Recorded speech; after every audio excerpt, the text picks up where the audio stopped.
So you got to ask yourself, should you get the 50 amp Smart Surge Guard Protector? Or should you instead get the 50 amp Smart Surge Guard Protector plus EPO, which is Emergency Power Off? Or should you be like the Chan Man and get them both? Stay tuned.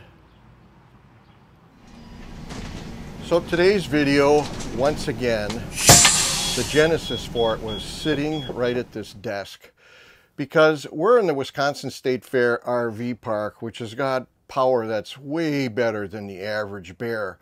But I can tell you, in the last few weeks, not today, because today the place is empty, because tomorrow it's going to fill up to the brim with Harley-Davidson motorcycle extravaganza that's coming to town. We're excited for that.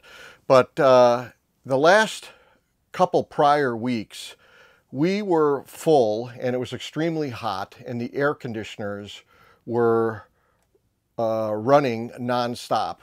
And as I sat here and I would look at my Hughes voltage output here, and you can see right now I've got a rather wonderful 122 volts. Stay right there, Sue.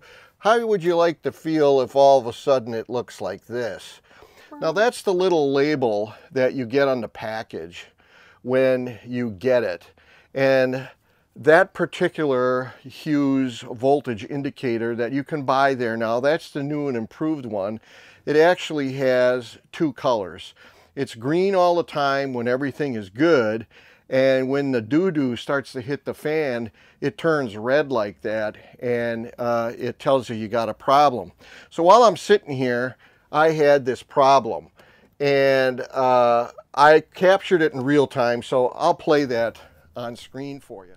I just happen to be working on my budget video right now, and the next video I'm going to be working on is talking about the changes that I made to my power pedestal setup and my Hughes Autoformer and my Hughes WatchDog. I want to show you the voltage that I've got going on right now. I've got 111 volts on that leg. So what we got going on in this RV park right now is typical to a lot of places that I've discovered in my 6 years of RVing. Right now, unbeknownst to every unsuspecting RVer in this park, they have 102 volts that their air conditioner is operating on, and it's running, but it's struggling, and it's drawing a lot more amperage than it should. Now, by virtue of the Hughes Autoformer that I have, I'm still dealing with the same 102 volts that everybody else has, but it gets boosted by 10%. So you saw right before this segment that my air conditioners are operating at 112 volts, which is way better than 102. That led me to call Hughes, because I had kind of a peculiar setup that I'm going to show you when we go outside. And what I have is I have the Power WatchDog. I do not have the little cousin, the more entry-level unit right now.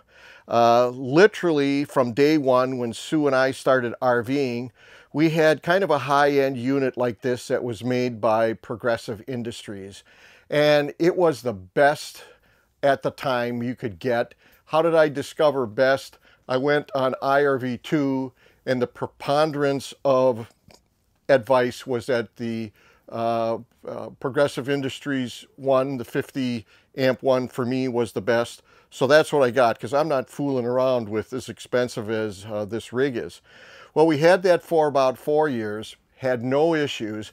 But when I found out that this one came out, and it had the ability to help me understand some of the things that happen inside your RV, I thought to myself, you know, I need that one that's got the Bluetooth, that will talk to my phone, that will give me all of the information I need on my amperage and my voltage on each of the two legs that I have. So I ended up replacing mine with this one, and that one actually Hughes supplied to me. They did not supply my Hughes Autoformer that I bought right out of the chute, the same time when I bought my Progressive Industries EMS unit. You got to remember, when I first started in June of 2017, this unit was not on the market. Otherwise, knowing the capabilities of this thing, I probably certainly would have bought that. So what I'm going to be doing when we get outside is I'm literally going to be hooking up this first into my system. I'm going to then from here go through my cord reel, go through my Autoformer, go through my WatchDog, and then finally go to my transfer switch. And you're like, what the heck? Stay tuned, roll the credits, let's get going, Sue. So it's kind of cool that when we first started RVing 6 years ago, we were on the other side of the RV park. And this year, 6 years later, we're on this side.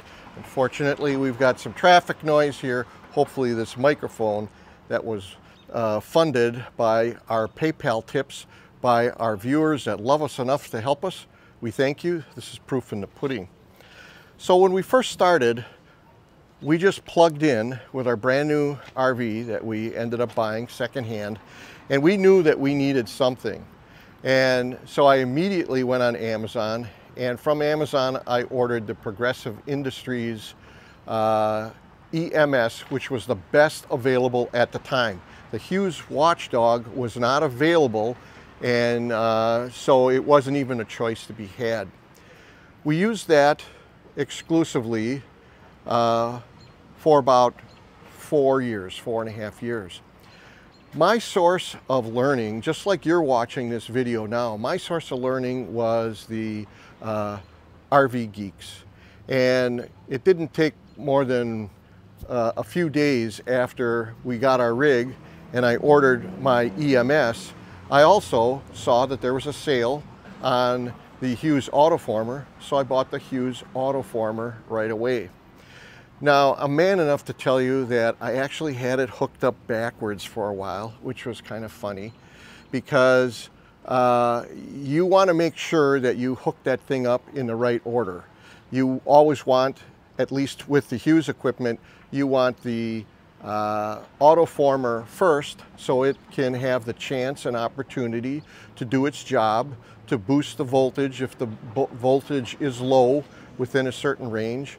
And then after that, your EMS-WatchDog EPO unit will check it to make sure, hey, is that boosted voltage good enough? And if it is, it'll send it onto your rig. Well, then I ended up getting the Power WatchDog, and I'll put on screen an old video that we made when we were in California, and it shows the gray bin that I used to use. And the Autoformer actually plugged into the pedestal, and it went into my gray bin, and it was in the gray bin so that it was protected from the elements. And then we would plug our WatchDog into the Autoformer, and then we would plug our rig in to here, and it would go through my cord reel. Well, then what happened is one day Paul, my good buddy that I RV with, he saw poor Sue walking around with a 32-pound Autoformer to hook it up every single time we needed to hook it up. And she's strong, but I don't want to wear her out. So that's why when you're looking right now, you're going, well, you're not really that safe, Mark. Well, actually, au contraire, I am, and let me show you what we have now. When we pull into a campground, that rather than spending a half an hour getting all set up only to discover that this pole is goofy, the first thing we do is we look at it.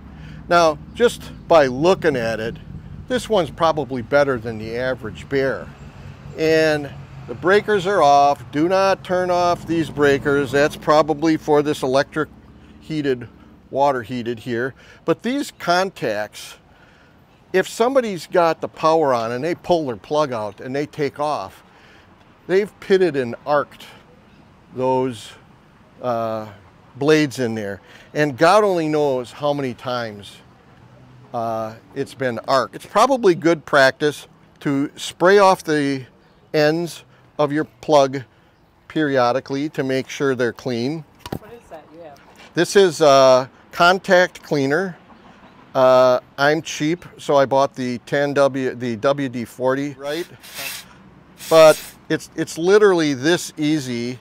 And if you get to the point where you can see that this one got a little cleaner just by doing that, if you are sanding these things or wire brushing them, you're kind of losing a little bit of the thickness of these blades. So I'm thinking that you just want to clean them.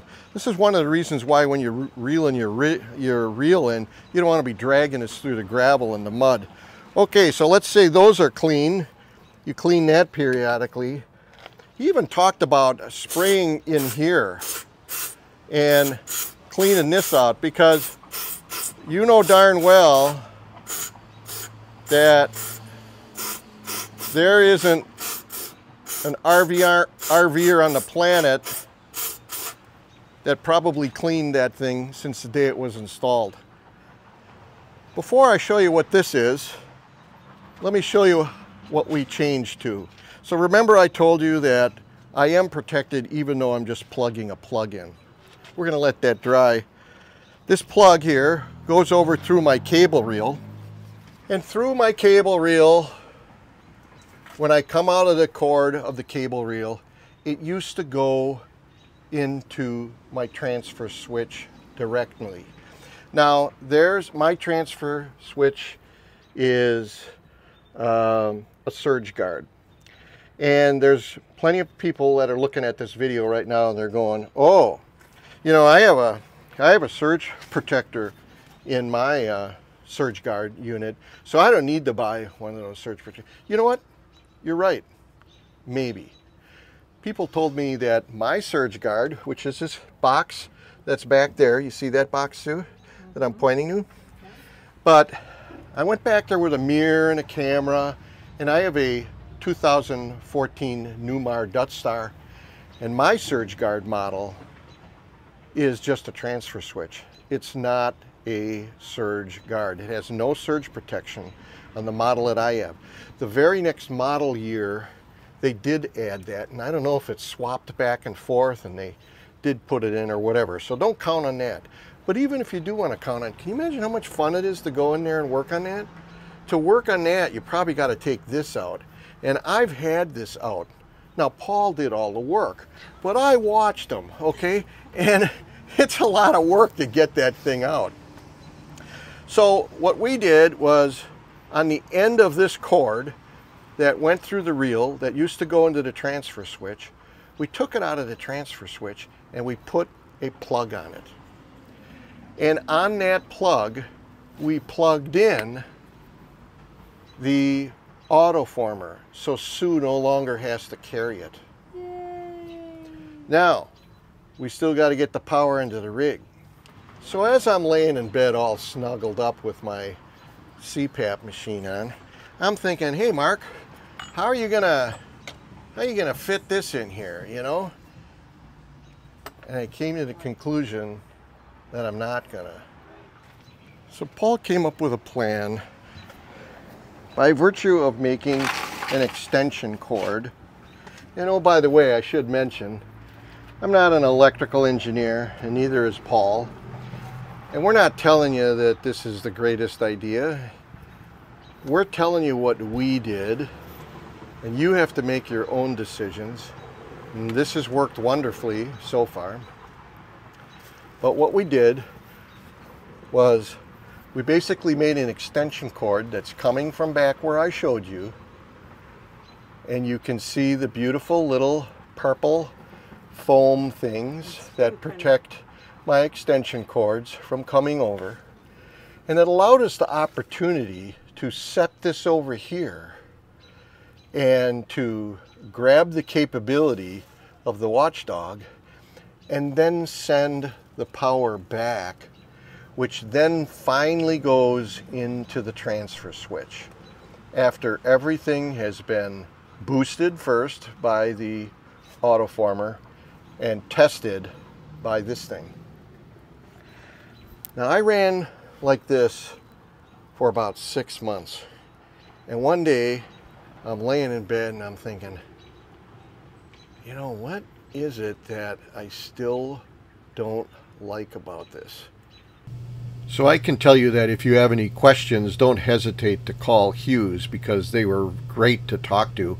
I called them basically to make sure that I could put a surge protector in front of my surge protector so I could cover and protect the contacts in my cable reel. But we also talked about the fact that could I in fact miss the fact that my surge protection was used up and I wouldn't know about it. Well, they told me that on many units that others hard wire or mount into their rig, other brands, that they very well could miss that those bingo lights are on when the surge protector is used up, but not on their unit, because the face will turn red. You will get an E9 code sent to you via your phone, and neither of those messages will go away until you fix the surge protector module by replacing it. If the surge protector is used up, those lights go on, but your EPO will still pass power. So that means from that moment on, you're living in a little fantasy world that you still have the protection of it protecting you for high and low voltage that will shut you off and come back on when the voltage is within an acceptable level. But you have no spike or surge protection. So when I was talking to the people at Hughes, I said, you know, you keep talking about using up your surge protection power. And I said, do you really mean that, using it up? You know, like an infinite amount? And he said, yeah. And apparently these things get chipped away at, these MOVs. And I'll show you what they look like when I get in there. But these little MOVs, they get like holes beat into them from these surges. And one day when they give up the ghost, it says, hey, you got no surge protection, but you know, you can still operate. And so you look at this one on this unit also. If you were to plug this in and you had an error, you'd get an error code here, and the error codes are read out all along here. And you'll notice that it says E9, surge protection used up. For all I know, I could have an E9 error on that right now and I wouldn't know about it because I can't see it because I've buried it inside here. Wrong. That's what I thought. And as I'm nervously talking to Hughes, Hughes says, hey, don't worry about it. Your watchdog will send you an alert that you have an E9 error. And apparently, until you fix it by putting a new replaceable surge protector in, which by the way, it is nice that when you got to spend this much money, that you can actually just take these little screws off here, open it up, and put a new module in that you can buy if that goes bad. And remember, we talked about that the surge protector is not for lightning. Lightning, all bets are off because it's 1 billion joules or more. So what didn't I like about my setup? What I didn't like about my setup was that I would plug my cord in, go about my merry way, listen maybe for the watchdog to click in, but from the time I plugged it in to the time I'd hear the click, or we would plug it in and maybe we wouldn't even know to hear the click and we'd go about setting up. Theoretically, we could have had a surprise when we went inside and everything wasn't working. So it wasn't shortly after that that I went and bought this. The Progressive Industries handy dandy little checker. So now all of a sudden our procedure got a little bit more complicated. We'd open it up, we'd look at it, we'd make sure it's off, we'd spray it, and rather than just plugging it in and good to go, kind of felt that I really needed to do this because I didn't want to pull in and do all the work. And Sue, job was assigned to Sue. So if everything wasn't correct, at least I had somebody to blame. Oh, but wonderful. as unbelievable as it is, Sue always was awesome and always did check this. That's right. And she turned this off so that we could now plug in. But I'll tell you what Sue wasn't awesome at.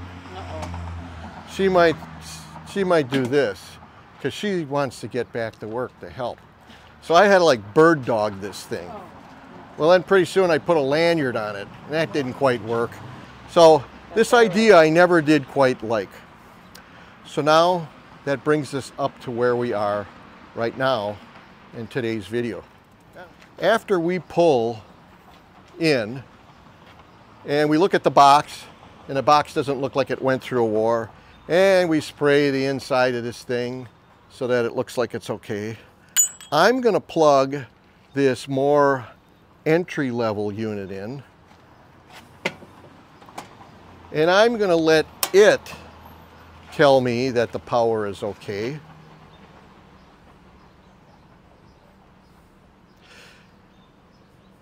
That way I don't have to worry about losing this, because this is only used for 25 seconds and then it gets put somewhere else. And we'll always leave this in, because guess what?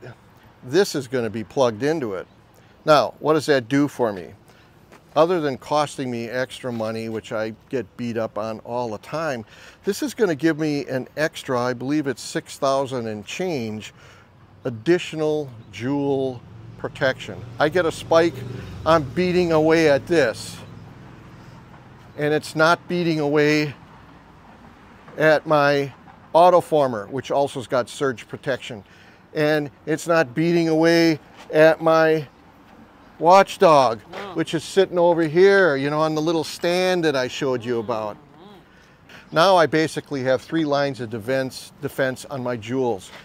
And I keep mentioning Mike Sokol. Mike Sokol is the expert on RV electrics. So I certainly called him and I said, Mike, you know, I read on your blog that you can keep adding these joule protections up, and it's not ridiculous. It actually will help you. And he did authenticate that for me. So you can trust what he says. I'm just the messenger. So now you can see here that it said if the LEDs below are off, contact Hughes. Now, to me, that's a little bit kind of a weird message, because I guess maybe a lot of things can be wrong, but I'm pretty sure that if these are blown out, it means your surge protection is blown out. And I like that those are there, because look at how bright they are. And I'll plug that in, and the day I notice that that's not right, I will immediately go to make sure that the lights aren't on my Autoformer. I will immediately make sure, hey, have I been getting an E9 on this thing and I didn't notice it on my my WatchDog?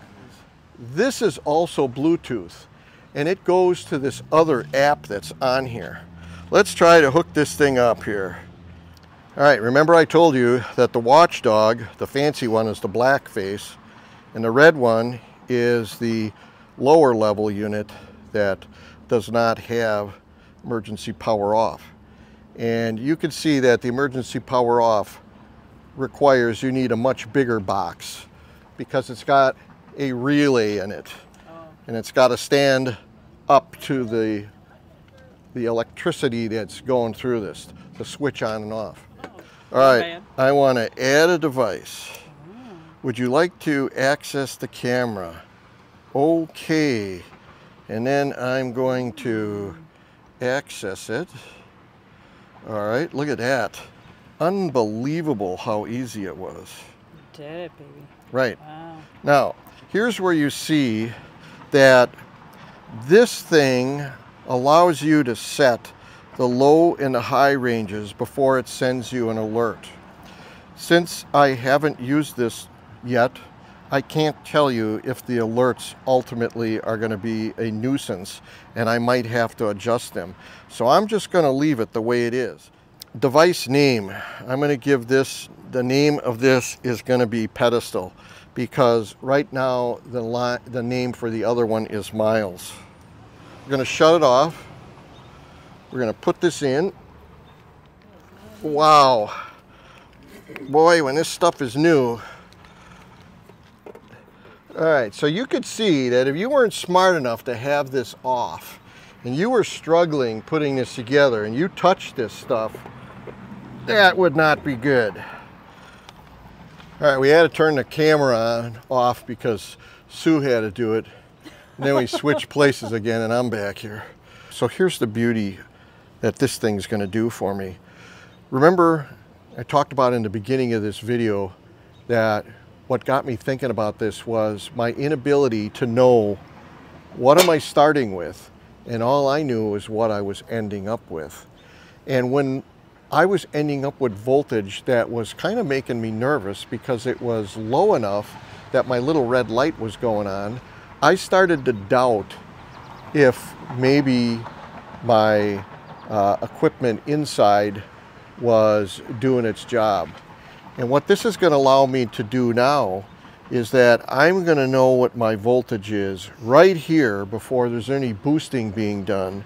And now I'm going to go through my cable reel, and I'm going to go through my Autoformer, and I'm going to go through my WatchDog. My WatchDog is going to tell me, hey, if you started low, how much you got now after we did all that work? So in typical YouTube world, I've got great power right now, so I probably aren't going to see too much of a discrepancy, but we'll have to do it tomorrow when all the Harley show up. So let's take a look. What do we got at the pole? Remember, the pole is the red one, and inside Myles is the black one. Let's check the pole out. 119 volts and 123 volts on line 1 and 2. And you can see that I have 2 air conditioners on. You can see that both air conditioners are cooking away and I have no issues on my voltages. So I'm expecting that when I go to the Myles voltage, my voltage is going to be very close to that because it's not going to be being boosted. It doesn't need to be boosted. So let's remember line 1 is 120 and 123. This basically here has decided what is line 1 and line 2, and I just got this last week, and we had decided line 1 and line 2 is something else, and the two don't agree. So the fact that they're flopped doesn't make a whole lot of difference. The lowest voltage here is 119 or 120, and the lowest voltage here is 119. And 124 is pretty darn close to the 125. So you can see there's no boosting going on. Everything adds up. Everything is beautiful. Light the candles, get the gold bowl and start rubbing the rim and listen to the resonance. That's what this thing's going to do for me. This thing's going to tell me when I start having voltage problems in there, I will be able to look at this very depressed voltage and know whether or not my booster is working. I can't tell you that some of the examples that I'll show you in this video, or may have showed you already, when I thought I'm being boosted right now because I don't have even enough voltage barely right now. I came down here and I climbed under here and the boost lights are on. So the Autoformer is the real deal, and when you got something this expensive to fix, you want to pull every trick out of the book. So I'm fully aware that this is a review of basically only 2 surge protector EPOs, and that's because, you know, I'm just the average Joe Schmo reporting in what has worked for us, and we are by no means experts. In fact, the expert is Mike Sokol. We'll talk about that for a second. But I do want to say that even though this unit here was provided to me by Hughes so that I could fiddle around with it and show you different things on camera. It was 2 years ago that they provided this to me. And so I've got 2 years of use under my belt. And I can tell you that the ability to press that black watchdog face and know what's happening inside my rig, and now being able to press the red watchdog face and knows what's happening on the pole before it comes into my rig, is going to be invaluable. If you want to see when we first bought this, you can see that in our playlist here that we had Are You Playing RV Power Pedestal Russian Roulette? And in this video here, I go through the unboxing of that thing when we first got it. I show you the setup that we had. I show you the setup that we changed to.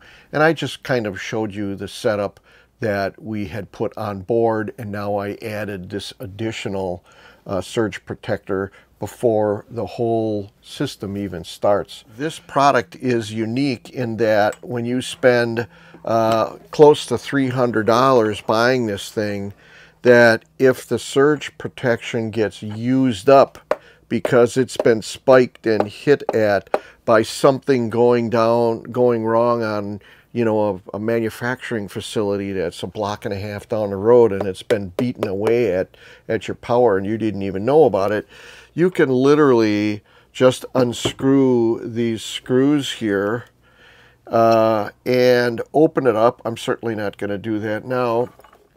For this particular unit, you would get this, and this is the Power WatchDog, the 50 amp version, the EPO. But you could see that I'll put on screen how much this is. I don't know how much this part is right now, but apparently when you open this thing up, it sits either this way or this way in here on one side or the other. What I do want to point out is this is what's saving you. You remember I talked about how you're not going to be able to survive a lightning strike? People that are relying on that, they're looking at these little blue things and they're going, yep, yeah, that lightning strike is going to, you know, it's going to be stopped by these little blue things. Yeah, that'll do it. No, it won't. Each one of these little gadgets here is good for about 335 joules. In fact, in this case, 338, because if you take the 18 of them times 338 joules, you'll get the 6100 joule rating of this unit. And the way they're wired, they must be able to beat away at this, and when this one shot, or this one shot, or this one shot, it still allows you to have protection.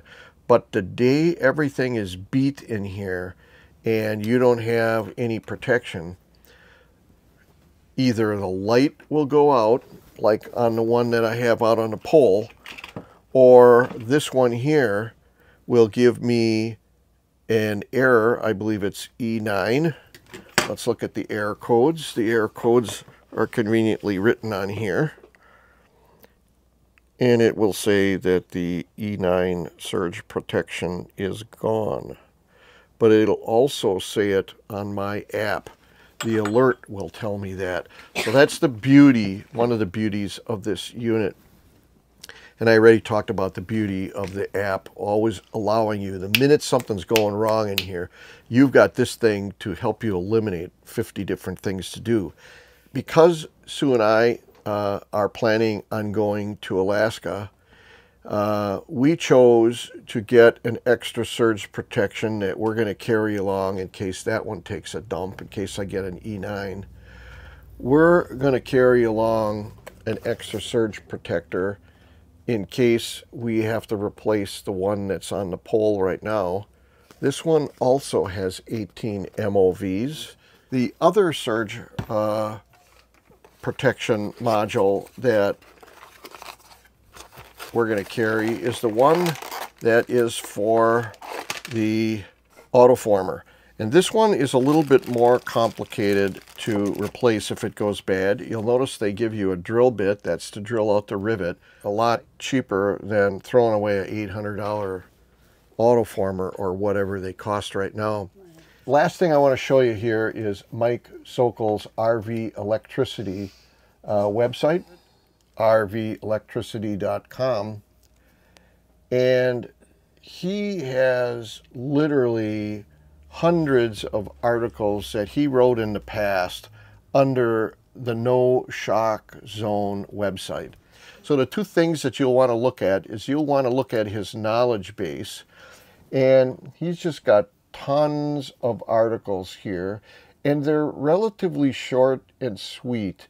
And if you sign up for his newsletter, about once a week you'll get a short and sweet article. Let's look at the other thing he's got. He's got a bunch of videos. And when I was deciding if soft start was the real deal, and I was kind of convinced it was, but I didn't want to bring a soft start video to our audience without doing my due diligence homework. But the soft start RV new install with Mike Sokol, when he did this, this is a Penguin 15,000 BTU one. It's the exact one for me. And I just talked to Mike about a week or so ago, and I said, Mike, one of the criticisms that people have about the soft start unit is, oh, you know, the new air conditioners that are coming right out of the pike, they don't need that. They have that in there. And he basically said, absolutely not. They're still going to struggle. That is, you know, a great gadget. If you don't believe me, and I don't expect you to because I don't have many oscilloscopes in the rig right here to prove anything to you, watch that episode. These right here, I recognize these. These are the soft start RV peak comparison and the amperage draw and how hard you're hitting the unit electrically trying to start it.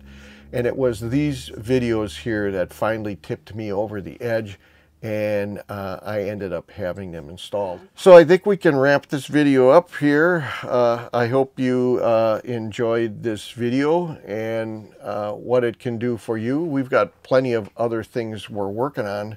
So you know what? Until we see you in a campground like we are right now, or see you on the road, we'll just plan on seeing you next Sunday for another episode of our journey in Myles.